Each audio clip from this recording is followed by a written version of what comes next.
best. I mean, all you have to do is look at this view, and that's all you need to know, that we live in the best state in the country, hands down. I want to first say, look, when I was governor, we went through a lot of hard times. And when you go through hard times, you want to make sure you've got someone strong standing beside you. And we grow strong women in South Carolina. And one of the strongest ones we have is our great solicitor, Scarlett. Thank you. God bless you. Thank you for representing us so well. And then we also have some tough legislators. Now, we have some who cave to the crowd, and then you have some who are courageous and stand by principle. Those are few and far between. But I will tell you, I served with, I watched. We have a great freedom fighter in Senator Chip Campson. Thank you, Senator. We appreciate you so much.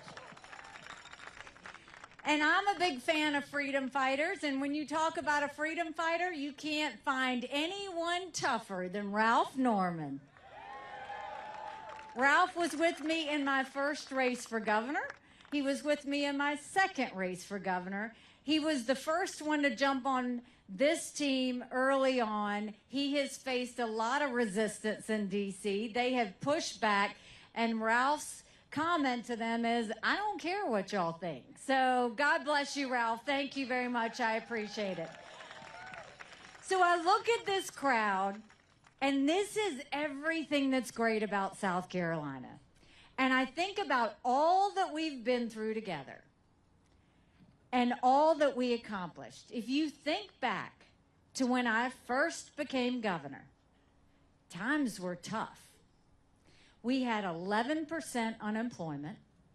We had thousands of people on welfare. And South Carolina was the butt of the jokes. And what did we do? We rallied. We got together. We got to work. And by the time I left, we were building planes with Boeing. We were building more BMWs than any place in the world. We brought in Mercedes-Benz. We brought in Volvo. 5 international tire companies. They referred to us as the beast of the Southeast. We moved that 11% unemployment down to 4%. We passed pension reform, tort reform, the first body camera bill in the country. We paid down our debts. We cut taxes. We built up our coffers. And we acknowledged some truths. We said, if you've got to show picture ID to buy Sudafed, if you got to show picture ID to get on a plane, you should have to show picture ID to protect the integrity of the election process. We passed voter ID in South Carolina. We passed the toughest illegal immigration law in the country.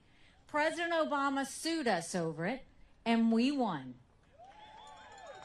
And we held our elected officials to a higher standard. We made them they had to start showing their votes on the record instead hiding behind voice votes. We had them disclose who paid them so that all of you could see it. And we vetoed $500 million of their pet projects because taxpayer dollars didn't need to be going towards that. And by the time I left being governor, we were named the friendliest state in the country, the one I'm most proud of, the most patriotic state in the country. And don't blame me for this one, the #2 state in the country people were moving to. And now I'm running for president, and times are tough. We are $34 trillion in debt. We're having to borrow money just to make our interest payments. China owns some of that debt. And for the first time, we're paying more money in interest than we are in our defense budget. You know who's paying attention to that? Russia, China, and Iran. Something's got to give. And I would love to tell you that Joe Biden did that to us. And he's sending us down this socialism creep that we have to stop. But the truth is, our Republicans did that to us too.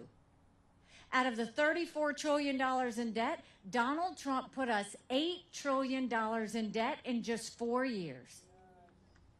They passed that $2.2 trillion COVID stimulus bill with no accountability that expanded welfare to where we now have 80 million Americans on Medicaid, 42 million Americans on food stamps. That's a third of our country.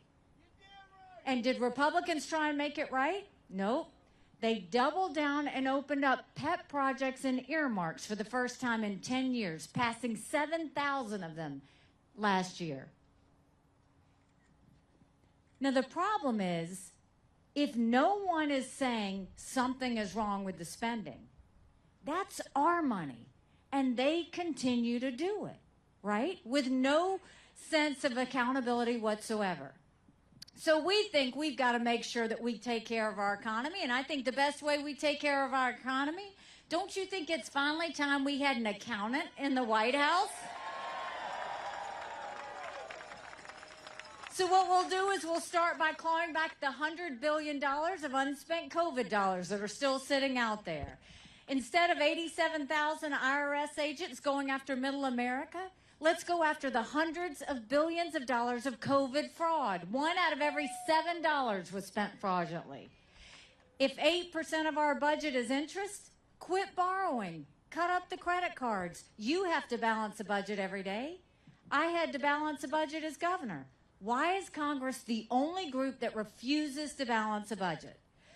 We'll stop the spending, we'll stop the borrowing, we'll eliminate their pet projects, and I will veto any spending bill that doesn't take us back to pre-COVID levels. That will save us trillions. Then we're going to take as many federal programs as we can and send them down to the state level. Think education, think welfare, think health care, think mental health. Will dramatically reduce the size of the federal government, but will empower people on the ground. That's the best way to customize it per state instead of having a Washington bureaucrat handle it.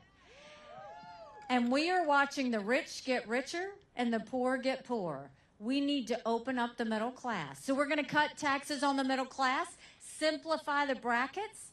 We're going to eliminate the federal gas and diesel tax in this country, and we're going to make small business tax cuts permanent. Small businesses are the heartbeat of our economy. We've got to start acting like it. And when you talk about Congress and their role, they have one job, and that's to make sure they give us a budget on time. Do you know Congress has only given us a budget on time 4 times in 40 years? Think about that, 4 times in 40 years. You know what I say about that? If Congress doesn't get us a budget on time, Congress doesn't get paid, period. Don't you think it's finally time we had term limits in Washington, D.C.? Don't you think we need to have mental competency tests for anyone over the age of 75? Now, let me say this. I'm not being disrespectful when I say that. We all know people over 75 that can run circles around us. And then we know Joe Biden. Congress has become the most privileged nursing home in the country. This is nothing to play with. We need to make sure that we have people who are focused. They're making decisions on our national security. They're making decisions on the future of our economy. We need people that are at the top of their game. And then let's talk about the border. I can't believe we would allow this to happen in the United States of America. 9 million illegal immigrants have come to that border. We've had more fentanyl cross the border last year that would kill every single American. Number 1 cause of death for adults 18 to 45, fentanyl. And don't think for a second China doesn't know what they're doing when they send it over. You know, when I was governor, one of the things we did, we passed the toughest illegal immigration law in the country. I think we take what we did in South Carolina and we go national with it. We need to do a national e-verify program so that every business has to prove that the people they hire are in this country legally. We need to defund sanctuary cities once and for all. No more safe havens in America. Let's put 25,000 Border Patrol and ICE agents on the ground and let them do their job. We'll go back to the Remain in Mexico policy so that no one even steps foot on U.S. soil. And instead of catch and release, we'll go to catch and deport. That is how we will stop what's happening in the border. But look at what happened last week. Congress actually had a border bill. And when you look at that border bill, it was good in terms of the fact that it strengthened asylum laws. And we have to do that. 3 million illegal immigrants came in under the Trump watch because our asylum laws weren't strong enough. So we need to strengthen those. The weak part of the bill was it didn't have the Remain in Mexico policy, and it had a 5,000 person threshold. We don't even want a 1 person threshold. We need to make sure we're vetting everybody. But the problem is, Congress should have stayed there and not left until they came out with a strong border bill. But instead, they went home on vacation. But the other side of it is, Trump went and told Congress not to pass anything until after the general election because he said it would hurt him. We can't wait one more day. We have got to secure our borders. Congress needs to get in a room, figure it out, pass a strong border bill, and Trump needs to stay out of it, period.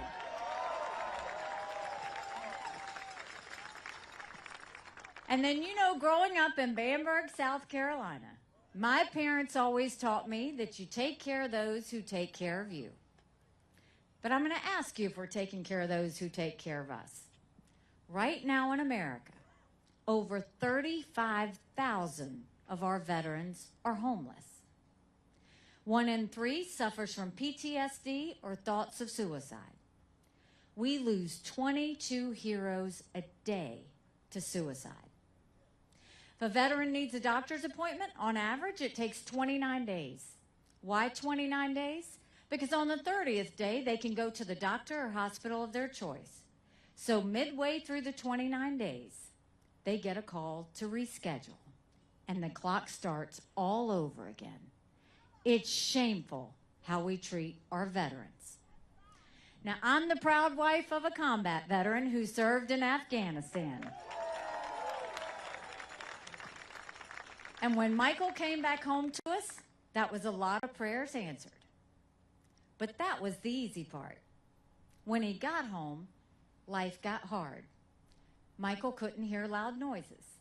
He couldn't be in crowds. Life had passed him by for the year that he was gone, and the transition was tough.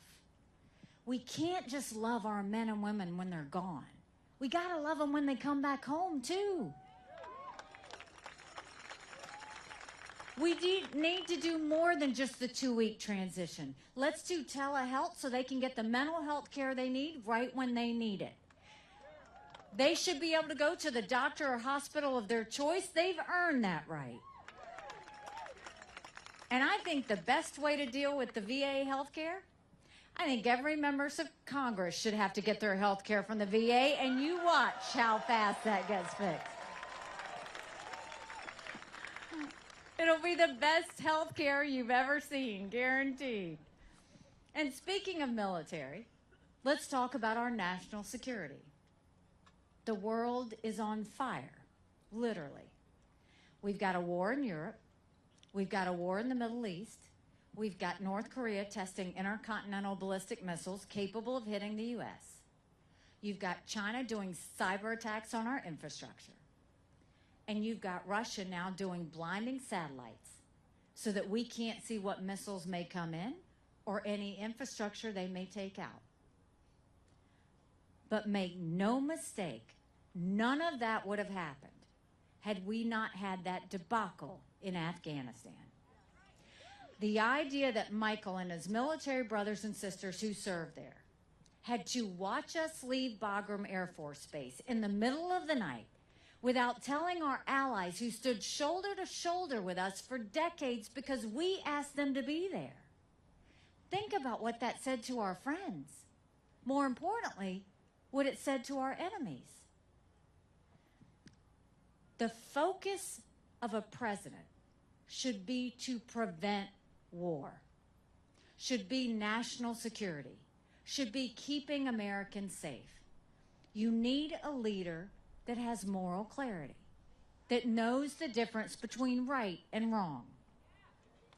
And you look at what Donald Trump said in Conway, South Carolina. He said that not only would he not defend our allies, he would encourage Putin to invade our allies. Now think about that for a second. Trump is siding with a thug where 500,000 people have died and been wounded because of Putin's invasion in Ukraine. Trump is siding with a dictator who kills his political opponents. Trump is siding with a tyrant who arrests American journalists and holds them hostage. Trump is siding with a guy who literally, he's going to take their side, Putin's side, over the allies that stood with us after 9/11? Think about that. In that one moment that he went off the teleprompter, he put all of our allies at risk. He put our military men and women who are serving there in danger. And he emboldened Putin. And what's Putin done now? Now Putin's got soldiers that are going towards the Baltics.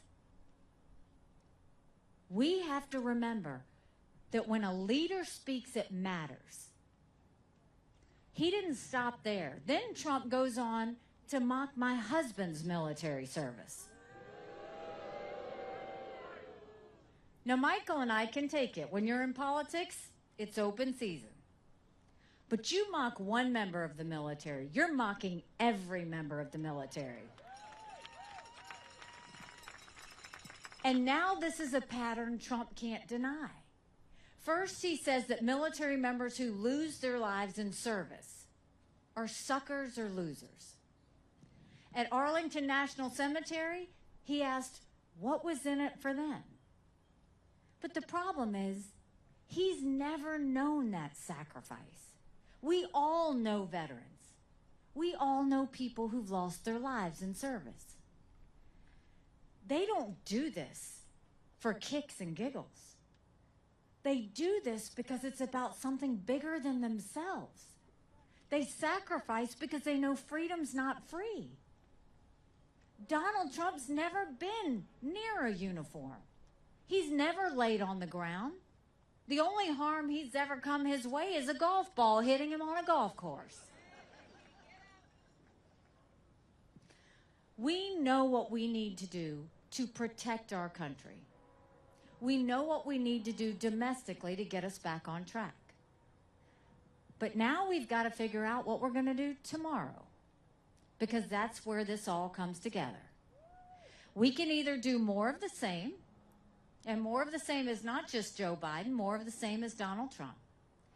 Or we can elect a new generational leader that will lead us forward with solutions for the future.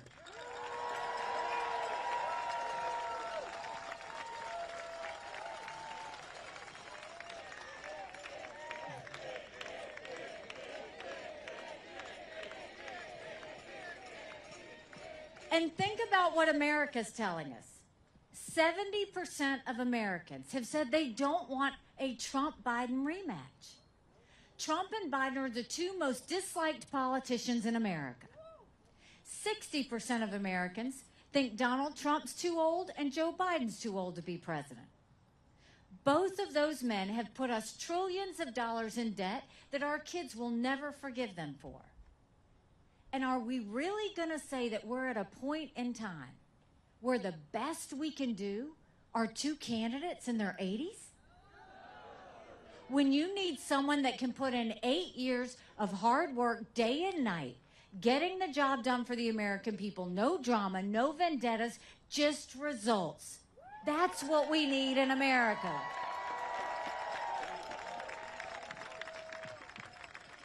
You know, I look at all of the chaos that's happened and think about it. The chaos under Joe Biden. It's not normal for you to have millions of illegal immigrants coming across the border and no one stopped them. It's not normal where you spend more time in school focused on gender pronouns than you do reading and math. It's not normal to have all these wars around the world. But then you look at Donald Trump. It's not normal to mock the military. It's not normal to pay $50 million in campaign contributions to your personal court cases. It's not normal to side with Putin over our allies that served with us after 9/11. None of this is normal. And we can do better.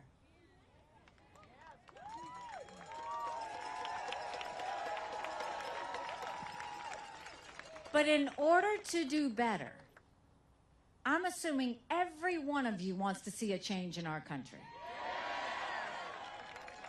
But in order to do that, we have to nominate someone that can actually win a general election. And you look at any one of these general election polls.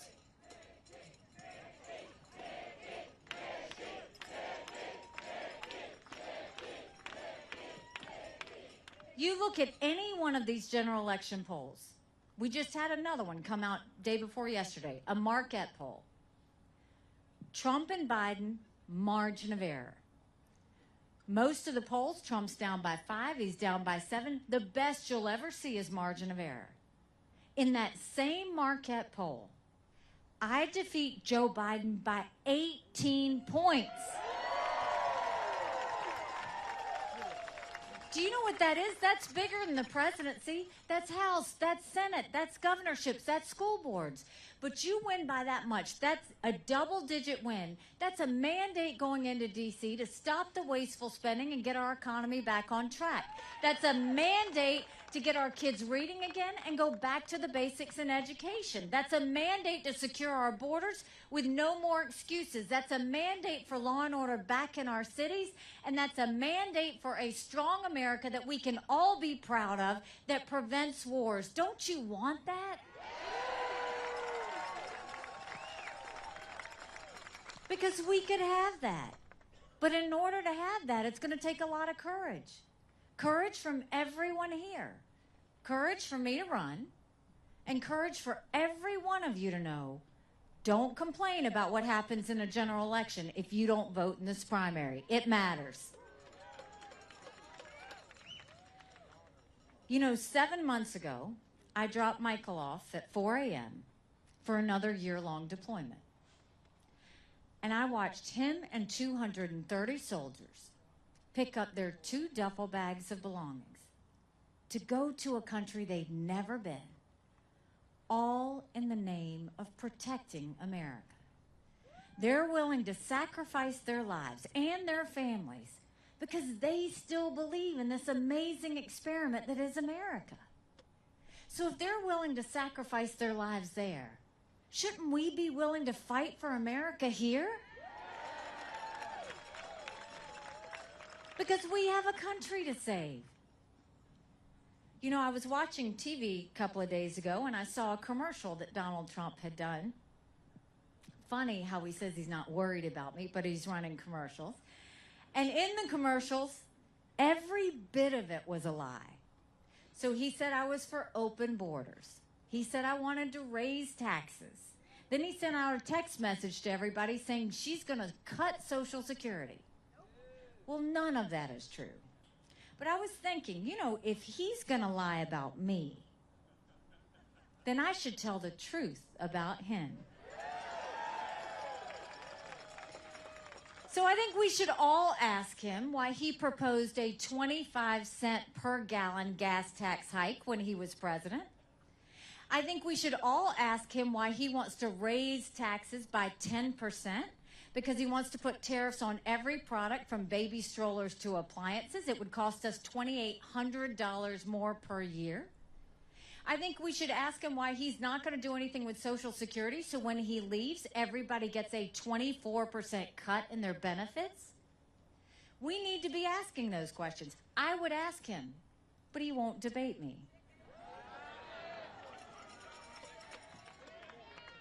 And I look at this election. It's been a year since I announced I was running. We had 14 people in this race. I defeated a dozen of the fellas. I just have one more fella I got to catch up to.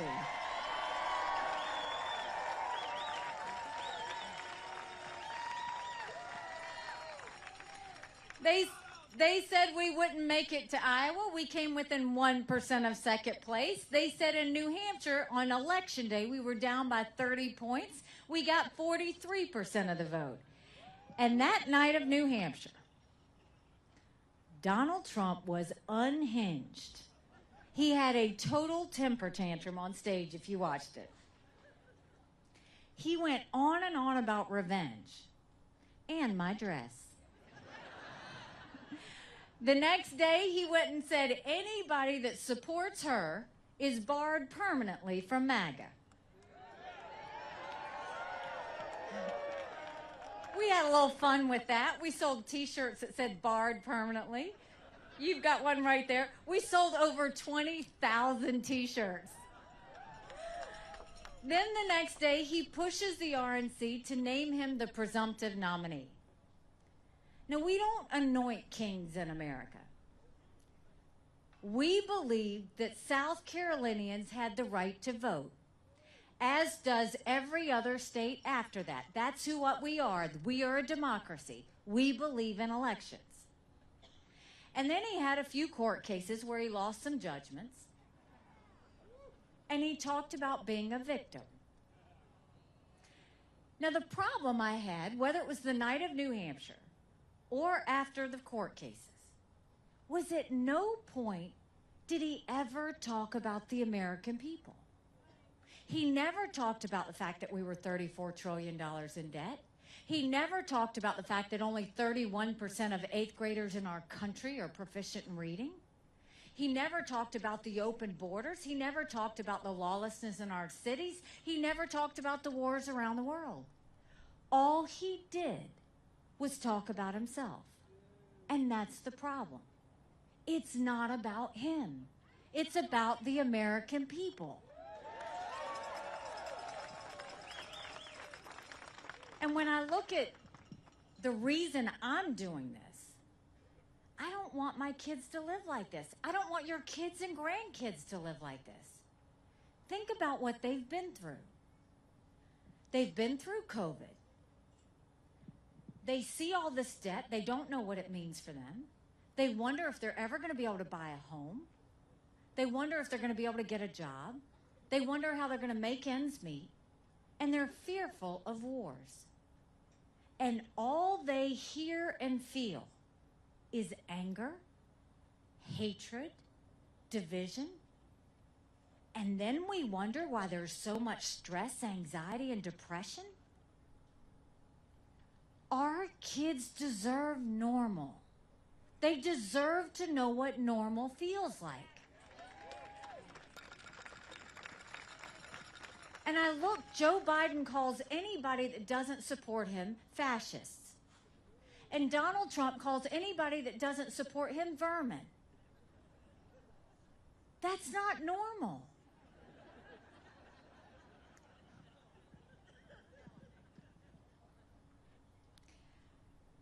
I talked to you in the beginning about all the successes we had, and I'm incredibly proud of those.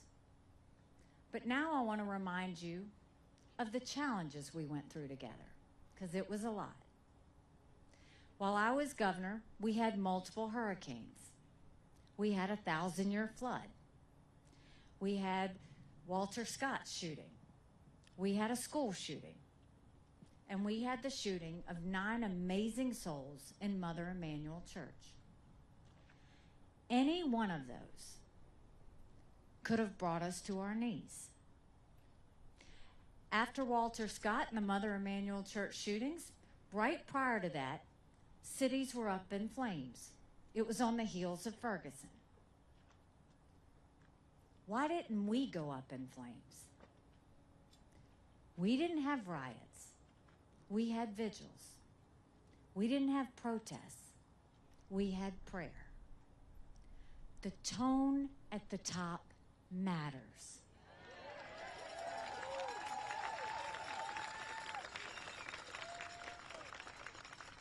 When we dealt with that situation after Mother Emanuel Church, I didn't judge anyone. I didn't pick who was right or who was wrong. That's not what a leader's supposed to do. You don't judge your people. Instead, you bring out the best in people and find a solution going forward. And we did that. And we brought down a divisive symbol that had divided our state for too long. And through all of that, we showed our country and the world what strength and grace looks like. We did it over and over again through every crisis. Now it's time that we do it in our country, because our country needs to heal. And our kids deserve to know what that feels like. But in order to do that, we've got some work to do.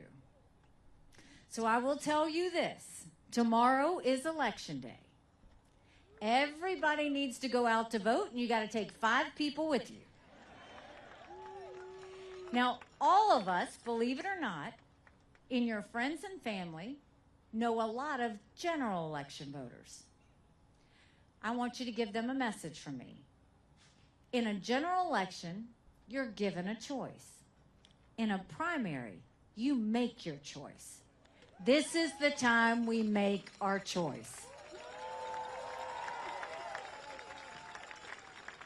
So make sure you tell your neighbors, your family, everybody, text them all, email them all, drag them to the polls as best as you can, because South Carolinians are going to do what I know South Carolina always does. We know the power of our voice. We know what it means to make change, and we know what it means to get things done. And so I want you to get it done.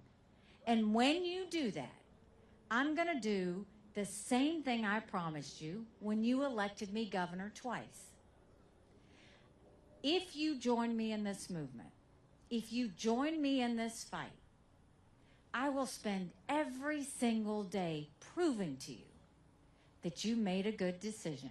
God bless you. Thank you so much, Mount Pleasant. Thank you. God bless you.